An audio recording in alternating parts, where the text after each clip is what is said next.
okay, I want to sing and I want to be paid to sing, but like, how do I do that? And I always had like, I was waitressing on the side because, you know, you need to make money. And God, thinking about this now is like, it's mad that now this is all I do. Because I think it would have been different if that guy offered me 100 quid to sing to his friends. Do you know what I mean? He might not have picked you up. Yeah. Yeah, and if he did, if he did, that would. Yeah, but why is that? How is that okay? He's just manhandled you. Whereas if I was manhandled there and you were there, you'd be like, hey, be like, what the hell are you doing? Exactly. Yeah. So it's a grey area, and often there's no time to think logically or like loads about it. I can't fool myself, I don't want nobody else to ever love me. You are my shining sun, my guiding light, my love fantasy. There's not a minute, hour, day or night that I don't love you. You're at the top of my list, 'cause I'm always thinking of you. I still remember in the days when I was scared to touch you. Now I spend my day dreaming, planning how to say I love you. You must have known that I had feelings deep enough to swim in. That's when you opened up your heart and you told me to come and hold my love. Although that's just manifestation. It's not actually a bad thing. Is it? That's a sign for manifestation. You put that in the sun, get the sun right in the middle of that, and just literally imagine what it is that you want to see in this world. That is manifestation. It's not bloody Illuminati, it's hand mudras. It's Really? powerful hand symbols. It's a diamond in the sky, as Rihanna said. Shine bright like the diamond. Also, talking of shine bright, do you like my nails? Oh, your nails are fresh. Yeah, Jeez. fresh today. Done. Fresh claws. Wow, it's like a pearlescent kind of vibe you're going on. Yeah, and then they've got my little jewels here, my little friends. That's My very name. cute. That's very cute. Thank you. You're very welcome. Zoe, Hello. how you doing? I'm very good. How are Good, you? good. I'm very well, thank you. I'm Good. very well. Thank you for sitting with me. Thank you for having me. Yeah, it's a pleasure. It's a pleasure. I've had the pleasure of working with you for a number of different bands. Yeah, Mainly the Aston band. We travelled the world together. we have. Had some good times. We really have. We actually have, yeah. The furthest we've been to, I think, together is Indonesia. Yeah, wasn't that when we first met? I think Jakarta. Jakarta, Yeah. maybe when we first met Yeah. a while ago. Yeah. And since, I mean, you've been doing bits, the Royal Albert Hall. Yeah. You know, I've seen you on festival stages.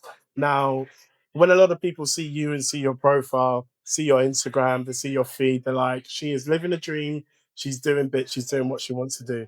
But it didn't start that way. No, How definitely. How not. did it start for you? Oh, how far back are we going? We're going way back. Way back Where when? the heart is. Oh, okay. Whatever that means to you, I guess. Yeah, I do think that people see the end result. Not that this is the end, but people see me doing big stuff and they're like, oh, she's just doing that now. But yeah, I'm from like a tiny town in really rural South Shropshire in the West Midlands. No one knows where it is.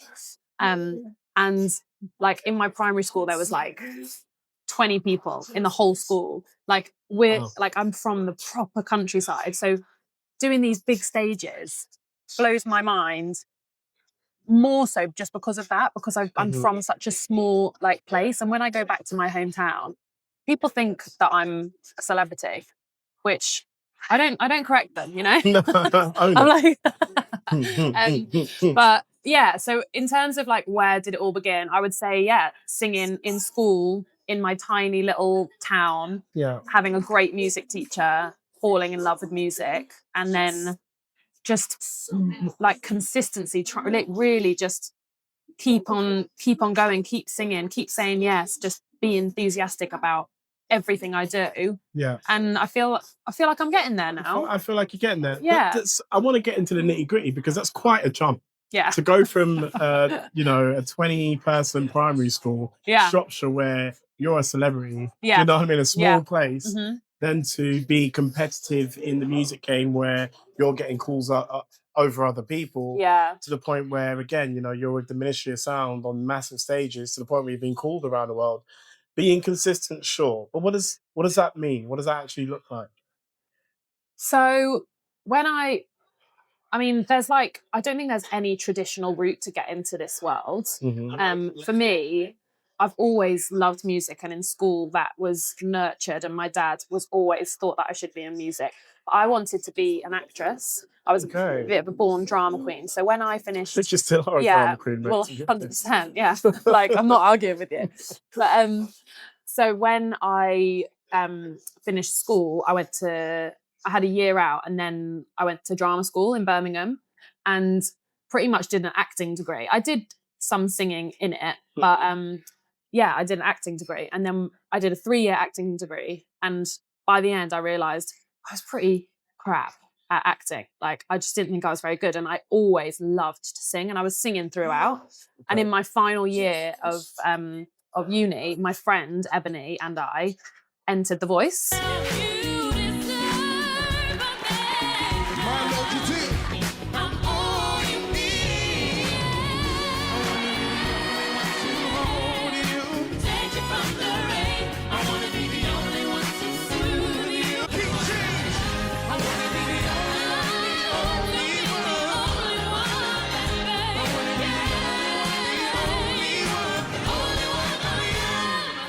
And for me, that was a bit of a turning point in terms of I didn't want to act anymore. I wanted to sing. And we did okay on the show. We got to the live shows and stuff. Yeah. And that for me was like very much a big jump in that I was singing as a hobby, really. And then we went on that show and I was singing with like amazing musicians. That's the first time I'd ever sang with like a proper band. Wow. And in the band, like the band was led by David Tench, keys player, who's just insane. And like that was my first experience of actually like a proper gig. Mm-hmm. And it was on telly. And I was 21 and just like fresh out of uni, but just like loving life, throwing myself into it. And so I feel like that was a real sort of catapult moment. Sure. But I entered the show in a duo, me and my friend. We sang together, and which was amazing because we got to experience the whole thing together. And we were on Tom Jones's team. Like it was all like a proper amazing experience. And I know a lot of people have different experiences of these talent shows, but for us, it was great. And we kind of took out what we wanted to. We got an amazing experience. We worked with great vocal coaches. We learned so much. I learned so much.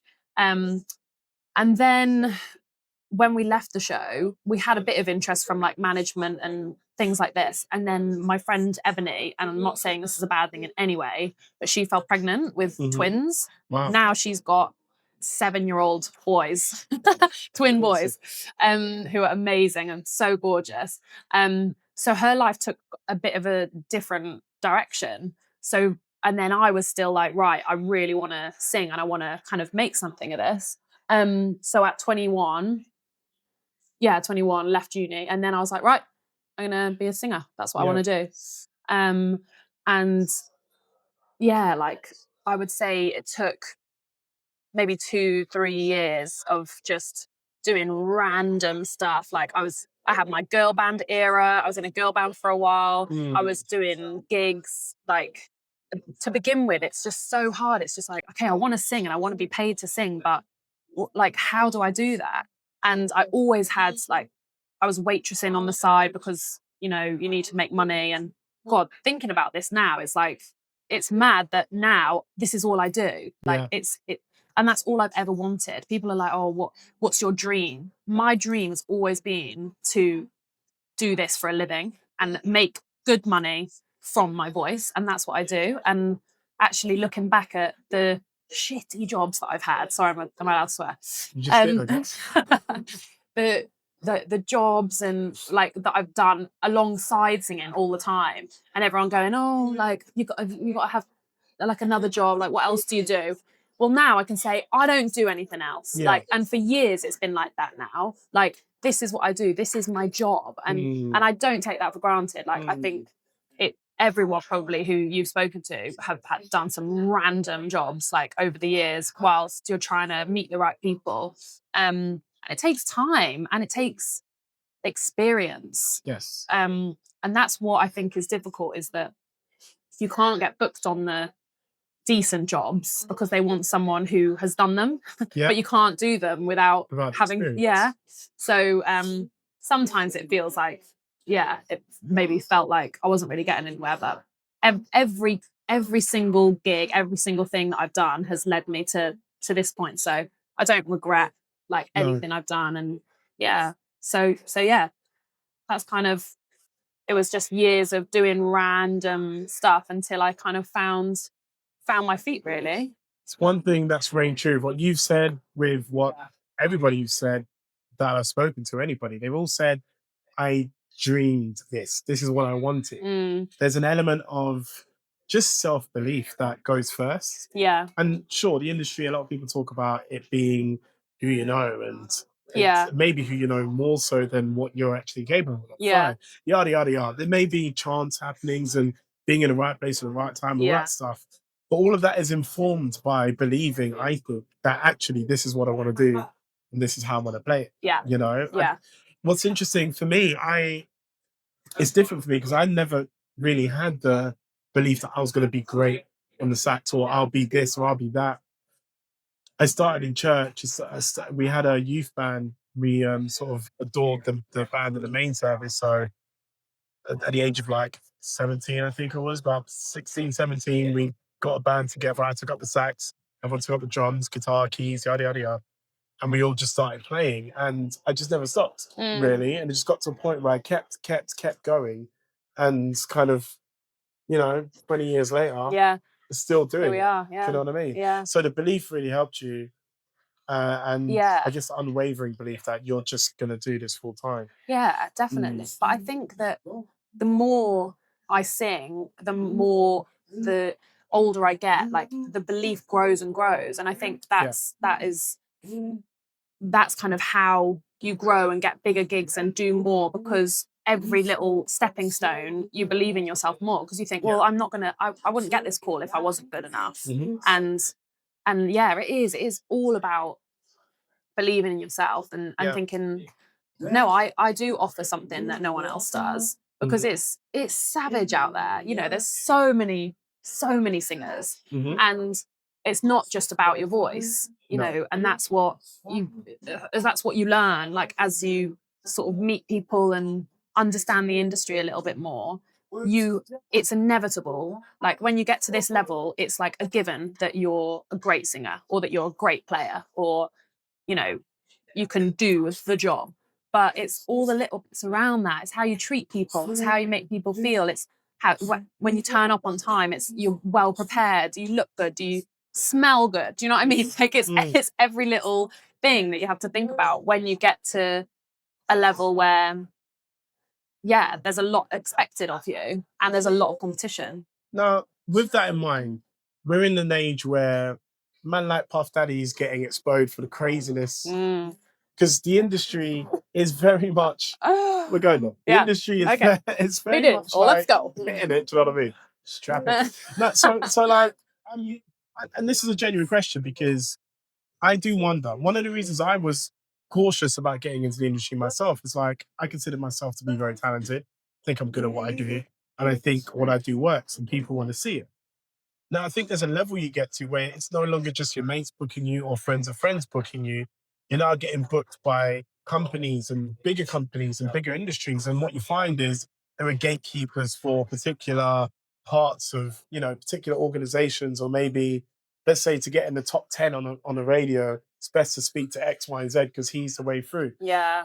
Now, how have you navigated the industry and kept to your morals, kept to yourself? Because you are very talented at what you do. Do you know what I mean? I'm not going to bite you up too much. Thanks, Big enough. As are you. But appreciate it.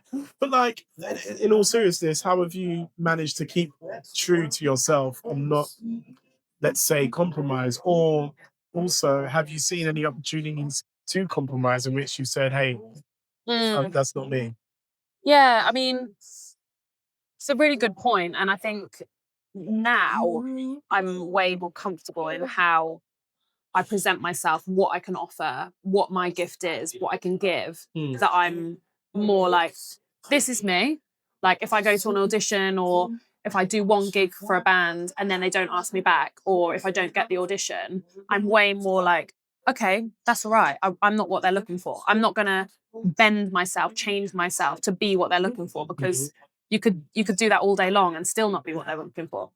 But back in the day, when I was first like in my girl band era, like I fully dyed my hair because the management wanted me to. Like I went really blonde and yeah, like we were dressing all these in this crazy outfits and stuff. And I can see how someone in their early 20s just trying to cut their teeth and trying to say yes to things would fall into the trap of being like, oh, you know, I'm going to sing, even if it's just like the style of music that you sing. Like, I think it takes time and experience to be able to be true to yourself, to what you actually want to do. And yeah, and I probably at times I was like, yeah, okay, I'll dye my hair. Oh yeah, I'll sing that. I'll wear that. And actually, did it benefit me? I mean, I maybe learned a lesson to not do it and to be a little bit more. But it's hard when you don't have much leverage. Like in the early days, now I feel way more confident to be like, actually, I don't want to sing that song, or actually, I don't want to wear that outfit. But there's still an element, and there always will be, of I get paid to sing, and if someone wants me to sing that song, then yeah, okay, pay me enough money and I'll sing it. And it's hard, like, yeah, I think it is a balance. But yeah, I think time and experience allows you to stick to your morals, but those morals can be, yeah, when like in, yeah, I don't know, saying yes to certain things, certain gigs for certain people, but it's hard. It's a juggling act. It can catch you off guard. I tell you what, I did a gig. Can't remember if I signed an NDA for it, so so maybe be vague. Did a gig for a certain somebody who owned the media at one point, who kind of owned all Fox News. Okay, Rich family. His daughter got married, and I played for his daughter's wedding. Right. There's a period where I'm on the dance floor playing to the guests, as you do. And while I'm playing, his hands wrapped around my waist, but firmly. There was a guy's arms, and he picked me up while I'm playing. He walked me across the dance floor, put me down. Now, sorry, I'm not. You're a big guy. Like, they're like how? How did they pick you up? This guy was fairly stocky and fairly strong, but he's like a lot shorter than me. And when he put me down, in honesty, like, I think my hand balled up. Yeah, damn right. I was just an instant reaction, like, what the flip has just happened? I was like, don't touch me. Also, like, flipping touch do me. not touch me. So I turned around at this guy, and as I kind of turned, you know, sax in one part of my hand and like kind of frustrated, he pulls out a wad of £50 notes, like that thick, hands me one, goes, play for her. And in that moment, it's very perplexed. Because A, I've just been violated. You've just been manhandled. B, the client I'm playing for is a fairly powerful person. Yeah. So it's not the place where you wild out and act kind of like, do you know what I mean? Don't act like that. So I can't behave that way. Yeah. But also the music's happening. I've been hired by a particular agency who I don't think would have had an issue if there and then I'd stopped playing. But end of the story is, I think I made about 250, 300 quid from them because I was playing for everybody who he asked me to play for. Even though at the time, I thought to myself, this is a horrible experience. Yeah. You don't have a lot of time to kind of respond. It's all very instant. Yeah. Go ahead. It's. I think that is, sometimes you can get lost in the job, can't you? Like, and it's, and in that split second, it's actually going to be way more awkward to be like, no, I'm not going to do this because it's morally wrong and I will regret it tomorrow. But actually, would you regret it tomorrow because you've just made an extra 300 quid and it's kind of no harm done, really. That is something that we have to deal with as women, especially as singers in our nice dresses. Like, it's how far, like, you sort of sing to men, and like men are a bit weird sometimes when they're in the audience, and that sort of reminds me of that, like, oh, sing to my friend, and it's like, yeah, I'm being paid to be polite and to sing to you, to entertain you, but I am not being paid to like flirt with your mate. Do you know what I mean? And there is that, like, that's way more where I shut it down. Like, I'm like, I'm entertaining you. And I think when people have had a drink or they see you on stage, they think, especially if people have actually like if it's their party or something, they're like, oh, well, I'm paying for you, you're doing service. And it's like, yeah, I'm singing, like I'm entertaining. And I think that's a bit of a, because I think it would have been different if that guy offered me 100 quid to sing to his friend. Do you know what I He mean? might not have picked you up. Yeah. Yeah, and if he did, If he did, that would, yeah, but why is that? problematic. How is that okay? He's just manhandled you. Whereas if I was manhandled there and you were there, you'd be like, hey, I'd be like, what the hell are you doing? Exactly. Yeah. So it's a grey area, and often there's no time to think logically or like loads about it, because you just have to make the decision like you did. So how do you deal with that? If somebody is being too much, whatever that looks like, you've entertained it for a bit, it's like, dude, you're taking a mick here. Yeah. What's going on? Yeah. How do you shut that situation down professionally? Yeah, I think it's like if I'm in the audience or whatever, I'll just move away. I'll just walk away, or like one of the male band members will be like, to be honest, it doesn't happen very often anymore, because generally the clientele that I work with now, this sounds so bougie, but it doesn't happen as much because I'm not in like public, I'm not doing that many public shows, or the public shows that I do, I'm not actually face to face with the audience. You're quite removed. I'm a bit more removed. Whereas like when starting out, and it's difficult that this was when I was starting out, because I maybe didn't really know how to deal with it. I was doing like public gigs in pubs or bars or whatever, where people do think, oh, there's the singer, and I think in that setting, probably did happen more. But yeah, I would just like clock the bass player, and the bass player, like my first function bands, they looked after me because I was the only girl in the band, and I'd clock the bass player guy, and he'd be like right, like come right up to the front of the stage with his bass and just be like, eyeball them. But it's a tricky one. So you said as time has gone on, the gigs have changed. Yeah. No longer necessarily gigging for the same kind of clientele, so the experience changes. But what also is required from a singer when you're starting to get to those levels? So we've talked about, let's say, pub gigs, or maybe a wedding in a town hall somewhere where Dave's had a bit too much to drink and he's getting a bit too friendly. And now we're in a different scenario. We're on stage at the Royal Albert Hall. We've got a 50-piece orchestra behind us. Do you know what I mean? Like, how does that come about, and what is the feelings and emotions where those types of gigs are concerned?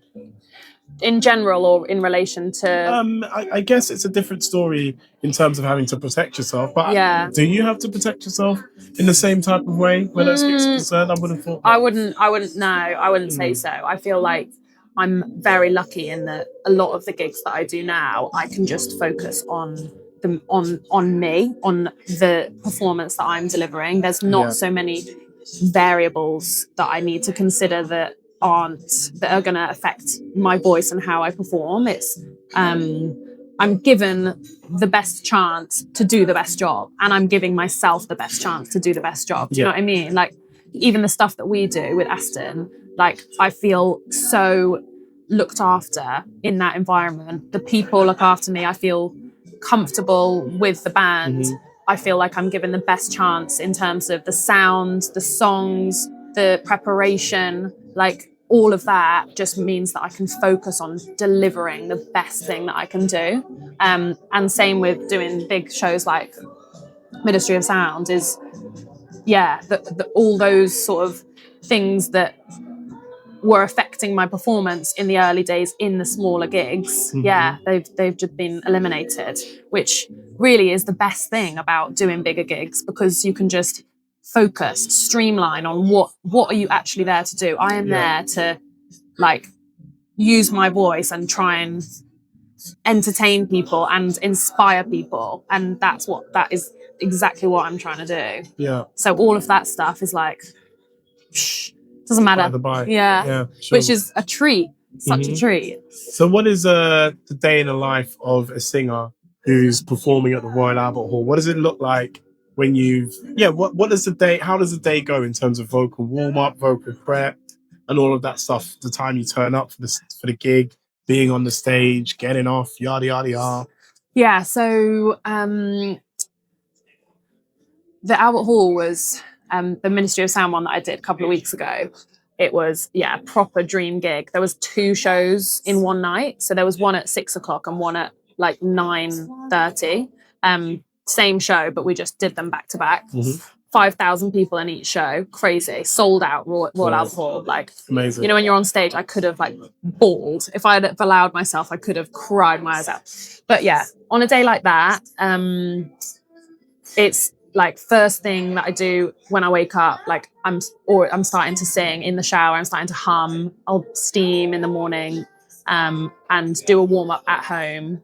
The earlier that I can start singing, the better. Because I think some singers benefit from like saving their voice, but my voice is better to be really used. Like it gets better as I go on. Like obviously if I'm doing loads and loads of singing, it does sometimes get tired, but generally it gets better the more I use it. So as soon as I'm awake, I'm like chatting and singing. And then, yeah, for the Albert Hall, we got there quite early because we did like a full sound check, full rehearsal with the orchestra because it was all quite new. So we had our dressing room, we did little rehearsals in our dressing room, and then we did a big on-stage rehearsal. And it was, yeah, all very exciting. Everyone's buzzing and sort of get through the day, but it went so quickly, so quickly. And all the while, it's kind of like, I'm here to do a job. Like you can easily get sort of caught up in the excitement of it all. And yeah, sometimes you just have to take a moment and be like, right, just be calm. You've prepared for this. Just relax. Eat as much, like sort of throughout. I struggle to eat, really. No, I don't. I eat like a horse, actually. You do. But in terms of like trying to eat at the right time before, like it's hard because usually catering are like, oh, here's a pizza half an hour before you sing. And it's like, that's not ideal. But then also if I don't have this now, I might not eat until like way later. So that's a little bit of a juggling act. And then, yeah, then you start getting ready, keep warming up your voice, go through little, like usually there's one bit of the show that's quite challenging vocally. So I'll make sure I've gone over that quite a lot in my dressing room and gone over any little bits with the other singers that if we're doing like group stuff, to just, yeah, be as prepared as we can. And then, yeah, get ready, get the slap on, do the hair, and yeah, walk out and do the thing. And honestly, when we first walked out, like the Royal Albert Hall is insane. Like the acoustics, the sound is just amazing. And then having the orchestra there, it was just like, proper goosebumps. And it was really lovely that we were doing 2 shows because the first one, I feel like everyone was a little bit like, oh, we're at the Royal Albert Hall. I definitely was. I still loved it, but by the second one, I was like, okay, we've done it now. Settled into it. Yeah, we've done it now. Let's just do it again. So it was really nice to be able to do it twice. And they've already announced like 3 dates for next year. Which sold out in 10 minutes? Yeah, like I think it was 10 hours, but yeah, let's say 10 minutes. 10 minutes, why not? So yeah, no, it's such a great show. Amazing. And yeah, and it was one of those when on the last song of the second show. Love this song. They probably can't. You can't hear it. And yeah, I was just, and everyone was like on their feet applauding. I was just thinking, yeah, like give yourself a pat on the back, Zoe. Yeah. Like you've got yourself here. And yeah, it was a real moment. It was real. Yeah, you have to just kind of soak that in and not take it for granted. Yeah. It was really lovely. I mean, congratulations. It looked as epic as your experience. Yeah, it was. It was epic. It's one of those bucket list moments. Sure. Yeah, it was. It really was. You've managed to get yourself there. My question is, I asked Rob the same question, and he had a fascinating answer. So he said sometimes you can't really notice how well you're doing because you're on to the next thing, and the next thing you're focusing on. So that sort of, you don't really get a moment to sort of do that. Yeah. Sit, soak it in, take it in. But my question to you is, you know, you said you've always wanted to sing and you've managed to be consistent, put yourself in the opportunity, give yourself the opportunity by being there. Do you know what I mean? Being able to win it. You went on The Voice, get noticed there, keep doing all these smaller gigs, drunken Daves at the weddings, dealt with all of you've that. got to go through all of that. Go through all of it. And you're still going through it. Do you know what I mean? It's not over, but it sounds like you have achieved what you wanted to achieve. You're earning money, you're singing full time, and you're having amazing experiences. Is it what you thought it would be? It's a good question. I think, yeah. I think it is. I think it's better because I always wanted to perform and be on stage, and I think you know what that feeling is like. From an early age, I knew what that feeling was like because I would sing in school and I would and everyone would applaud and everyone would say how great I am, and I'm like, oh, that's a nice feeling. Like, oh, I think I want more of that. But what you don't really get prepared for is the like sense of community that you get when you're a singer or a musician in this world, and also the experiences that we have, that we get flown across the world and we get to stay in these insane places. You know, when we do abroad gigs, we're actually gigging, we're actually working for like what, 4% of the time probably. The rest of the time is just connecting with people and chatting and having all of these conversations, usually about music, and that is a real treat. That's like one of the best parts of the job, is getting to meet people like Rob. Like, we literally go abroad, like he's such a legend and such a nice guy, and so I think that is like a beautiful kind of cherry on the cake that I get to do this. That's a part that I never thought about when I dreamed about doing this. But in terms of like day to day, I would say that it's also, it's like it's highs and lows as well. So I think that when you dream of something, you dream of the Albert Hall and you dream of being on stage and traveling the world, but there's the January, February, like questioning life months. Like, you know, it's up and down, and I think that's where people, they see what we do and they see the highlights because that's what we want them to see. But yeah, it's a roller coaster. It really is, doing this for a job, because the highs are so high. And then sometimes you're like, oh, I didn't get that, or I'm not getting booked, or I've got no work for a month. And it's like, oh. So yeah, is it what I expected it to be? I think it's even better, but then at times it's even worse. Yeah, Do you know what I mean? The extremes. It is the extremes. And I think maybe that's not what you think it's going to be. You think it's just going to be wonderful because it's your dream. But it's still real life. And I think that's what, if people are thinking of going into this world, it's not easy, and it's not for the faint-hearted. Like, you have to hustle, you have to be thick-skinned. But yeah, it is pretty good. It's pretty cool. It is pretty cool. The extremes are an interesting one. I did this gig for this. I'm not stunting by any means. Did this gig for this billionaire on a yacht, and it was, you can't say you're not stunting. Yeah, you can't. But I it was a clang. I implore you. Clang. Yeah, exactly. Honestly, so I did this gig, right, and he spent some £400 million on this yacht. It was the most ridiculous display of wealth I think I've ever seen in my life. I think I remember you telling me about this. It was insane. And the reason I say this is because when you're on a yacht, like a James Bond type yacht, which spares no expense, 2 helipads, like 2 cinemas, gyms, swimming pool. Like, what? This thing was what is going so beautiful. And you get off of it and go back to your life. Yeah. And you're like, wow. I mean, talk about back down to earth with a bang. Down to earth with a bang. My partner says to me, like, I was down for like a week afterwards. And it's not even necessarily because I want to be a billionaire or anything like that. But it's shocking. The contrast. The contrast. Yeah. And just the world is that people are living that kind of life. Yeah. And I don't disparage billionaires by any chance. I feel like they're like whales in the ocean, and they've got like you know, wildlife living beneath them. Do you know what I mean? You've Yeah. got fish and algae and Yeah. whole ecosystems. They Yeah. don't even know who they're feeding. Do you know what I No. mean? So when they walk and they're like, oh, let me just throw a party here, there's a whole host of people getting paid. Yeah. That's besides the point anyway.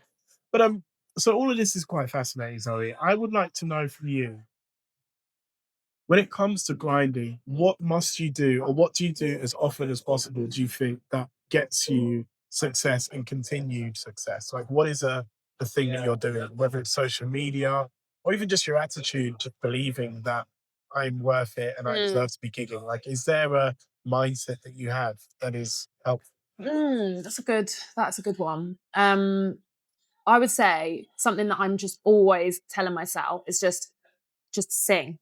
Just sing. It's like, for me, it's that simple. That's what I love to do, and that's what I'm good at. So whether that's like literally on the way here, I had some songs to learn. So I was walking from my flat to the tube with my AirPods in, but on transparency mode, with the karaoke version of these songs that I needed to listen to, singing out. Like, and people look at me like I'm mental, but I don't care. Someone, they might say, oh, so this random woman singing on the street, they're getting a free show. But I would say, like, I just, like, if there's a day where I'm not singing, then what am I doing? Like, whether, even if that's just singing at home, singing in my car, going to the studio. I've just been hiring a studio for a couple of hours, 2-3 hours, and just singing, practicing songs, hearing a riff and being like, oh, that's hard. Like, I'm going to try and do that. Right. And I think that's what I love to do. Like, and it physically makes me happy to sing for hours on my own, in bands, whatever.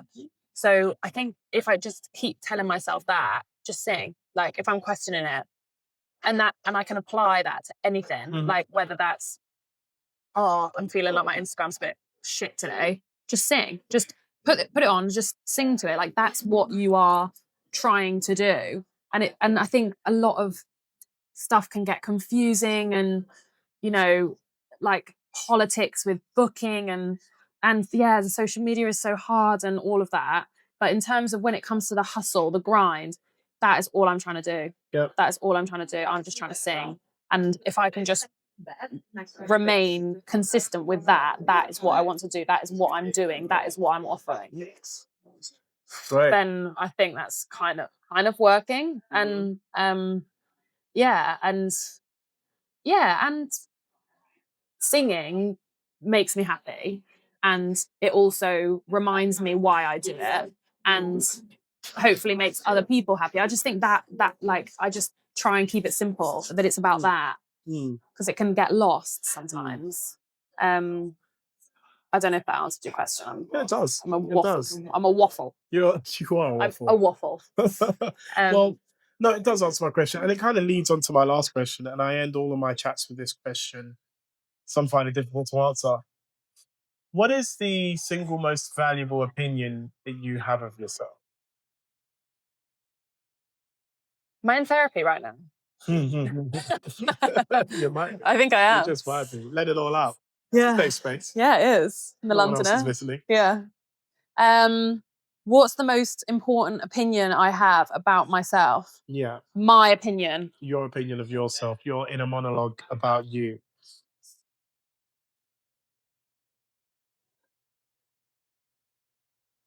Just that I'm a good person. I am a good person. And I really put a lot of effort into everything I do. And I think that is maybe what has got me to this place, because I put effort, I put 100% into relationships, to conversations, to every song that I do, to to be a good person. I think that's really what it comes down to, is that I think that's the most important thing that I need to remind myself sometimes. Yeah. And good things happen to good people. So This is just true. keep being good, and good things will come. Oh, I just thought of something really good to say and then it disappeared. It'll come back. I was about to be Gandhi, but It's about to be Gandhi. And now you're just and Zoe. now into Zoe. And okay. Sorry. But yeah, I think so. My opinion Sure. of myself, yeah. Just be good. But just, I like that. I would usually phrase it in another way, but it involves the C word, and I don't want to be mean. Yeah. Just sure. don't be one of them. She didn't say it, but she said it. Don't be one of them. Don't be one of them. The C bomb. But yeah, and I think even though we're here to talk about music, and music is life, Yes. and life is music, Yes, and we it know is. that. We do this for a living, and we love it.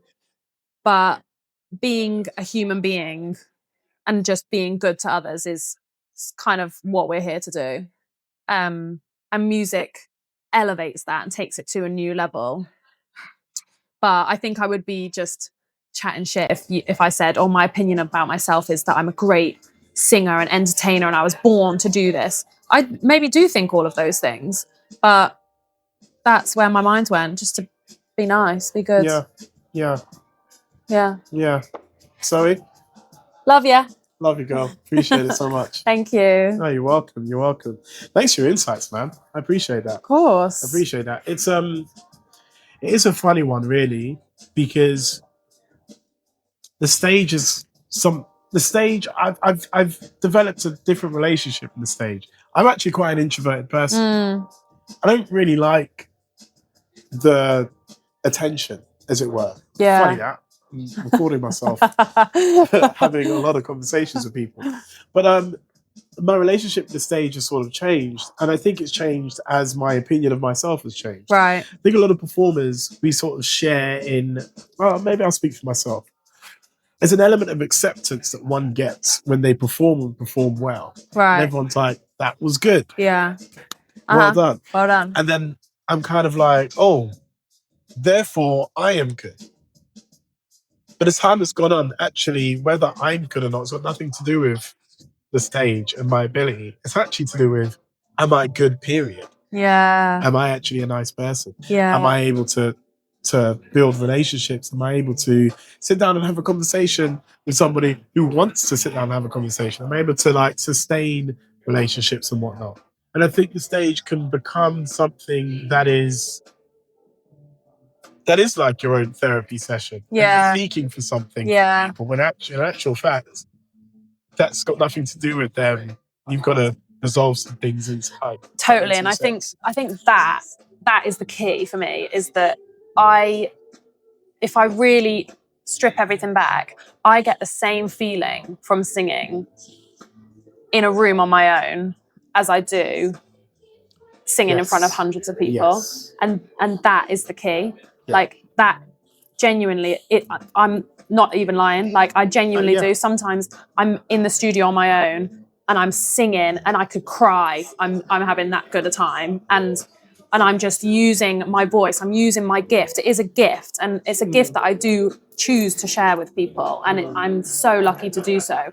But it's a gift that I give myself as well. And yeah, I'm so lucky that I get to do that. But I think that's the key, to not let yourself go into a weird place of doing things for the wrong reasons, is that I am just as happy singing to myself on the street or in the studio as I am in trying to impress all of these people. And I think then when it comes from an authentic place, like I'm just trying to share what I do and what I love, that's when you get booked for good things or bigger things or just like genuine things where people really appreciate what you're doing because you love it and you're doing it for the right reasons. You're not doing it to try and show off, or you're not trying to do it to, I don't know why people like. Yeah.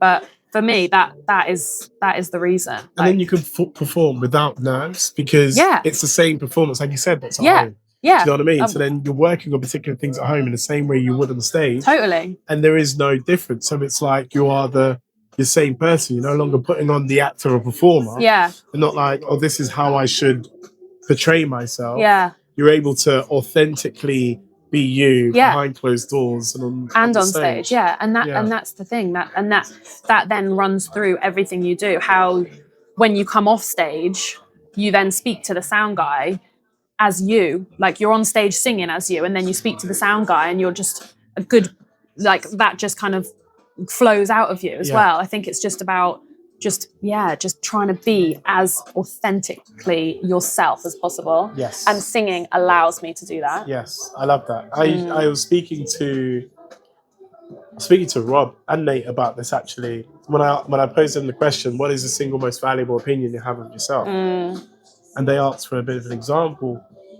And it is that actually. And it's taken me a while to get there, but that is the opinion that I have of myself. Actually, to be authentically me is my strong point. That is, do you know what I mean? There's only one of me. Yeah. And for however long maybe in my head I've tried to maybe sound like that sax player or behave like that person. Yeah. But then I'm doing the world a disservice because then they don't get to know who Tashomi is, because Tashomi's too caught up with the idea of somebody else. Yeah. And that person already exists. Yeah. So let them do their thing. We don't need two of them. That's way too much. Do you know what I mean? Yeah. Authentically be you. And I think, and that's a hard place to get to.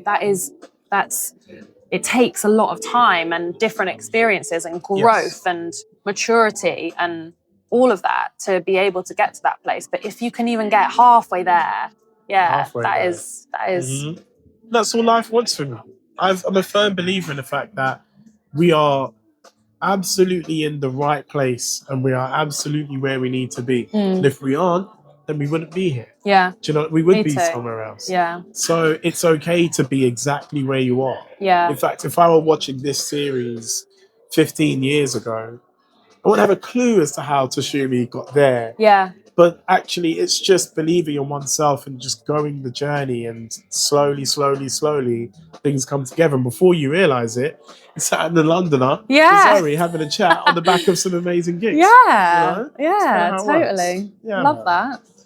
Should I let you get on? Yeah, okay. I could talk for hours to you. I could talk with you for hours, but you said you got to be somewhere. Yeah, what is the time? It's 5:15, if that's the right time. Yeah, it is 5:15. Yeah. Yeah. Unless you want anything else out of me. What else I want out of you, Zoe? That can be filmed. Hey. Is there anything you think would be helpful for an aspiring singer, an aspiring musician, somebody who wants to get into the music game? What piece of information do you think would be helpful for them? I would say two things. Like, comparison is the devil. So there's so many singers, and when I hear other singers, it's taken me a long time to get to this place. But now I don't turn like envy into study. Like, don't envy someone because they can do a run that you can't do. Take that run, go into the studio, and if it takes you 5 hours to perfect it, then that's what you should do. So I think that feeling of being envious of someone or jealousy or whatever because someone's doing something that you're not, what a waste of time that is. And it takes a long time to be able to, but if you can cheat that, if you can turn that into a good thing, wow, you're onto a winner. Like, don't look at someone and think, oh shit, I wish I could do that. You can do it. And the other thing is, don't look at where someone is now. Like, I went to see Beyonce last week. She's literally my queen, and I'm watching her to like do five shows to like 70,000 people. You can't look at where someone has ended up or where someone is now and be like, that's what I want. You've got to go back. Yeah. You've got to go back and see where they were at the beginning or what they've done in order to get there. Yeah. Because you can't just jump from like 0 to 100. And it does take time. It does take effort. Oi. And it does take hustle and it takes all of these things. So I think being realistic about expectations and not just jumping to something where being like, oh, I want to perform at the Royal Albert Hall tomorrow. And it's like, okay, but let's venture back. Let's see where we've got to, like how we've got there. And trying to turn being envious of someone if someone's in a position where you want to be, into studying like how can I get there? How can I do that? Turn that into inspiration. Yeah, as opposed to anything else. totally. I remember I was having a conversation with an older sax player, and I said to him, maybe I had a few drinks and I was feeling myself a little bit. And I was like, listen, I want to, it's not uncommon. It's Yeah, not I mean, uncommon, we've all been there. We've all been there. We've been there. I said to him, listen, I want to be the UK's top sax player. I want to be the #1 sax player in the UK. How do I go about doing that?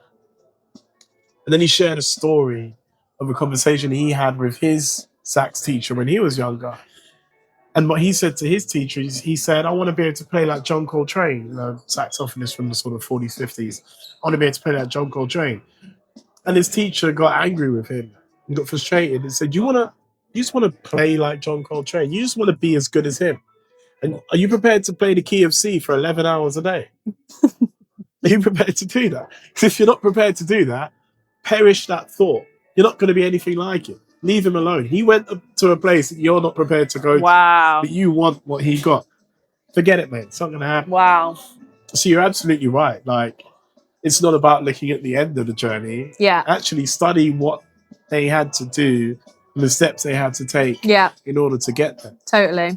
And if you want the things that not everyone has, you have to be prepared to do the things that not everyone does. This is true. And that's a Danny Aaron quote. And I'm actually quoting Danny Aaron. That's a nightmare. Danny Aaron got that quote from somebody else. Well, there you go. I've heard that before. Okay. But it is a good quote. Absolutely. But yeah, that's what's up. That is what's up. Appreciate you, sis. Appreciate you. Oh, okay. I'm cool enough. Here we go. Let's go. Don't fool her. No, Thanks, Tash. Very welcome. Thank you.